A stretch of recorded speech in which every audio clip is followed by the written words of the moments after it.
Dit is hem dan, de groene knolameniet. Een hele giftige paddenstoel werd door meerdere jonge hoen in Burgum op een tragische wijze verstoren binnen. Ze kwam al de weken binnen bij de beste dokter in Burgum en al snel werd constateren dat de paddenstoel de oorzaak wie. Nou, je hebt te maken met het feit dat de hond paddenstoelen eet. En dan de identificatie van de desbetreffende paddenstoel. Dus een 100% diagnose krijg je als een eigenaar echt heeft gezien dat de paddenstoel is gegeten met daarbij beeldmateriaal van de paddenstoel. En dan in combinatie met de klinische klachten, dus hele zieke honden, leverfalen, braken, diarree, laag suiker en uiteindelijk de dood. Dit is wel een hele dodelijke als je er niet snel genoeg bij bent. Oh, helaas. Ja. Maar het zijn vaak, en hier zijn de honden los, maar het is ook in het hele park. Ja, en dus echt in het dorp.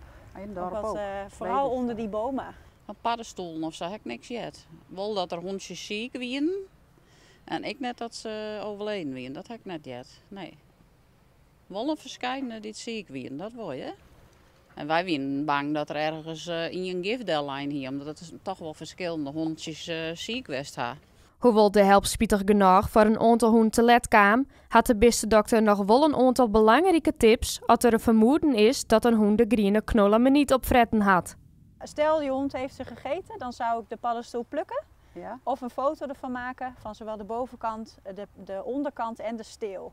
Okay. En dan kunnen wij experts inschakelen. En als het een onschuldige paddenstoel is, dan zullen ze alleen een beetje braken, misschien wat diarree. Ja. Maar als het deze giftig is, dan is het echt een spoedgeval. Dus dan moeten we alle zeilen bijzetten. Ja. Maar helaas zijn ze wel dodelijk. Voor alle hoeneigeners is het dus oppassen voor deze giftige groene knolameniet. Want ook de onkomende tijd ziet deze paddenstoel wel letterlijk de groen uit. Dat just ik haast net, hè. Het gras is altijd heel lang en ja, het is moeilijk te zien.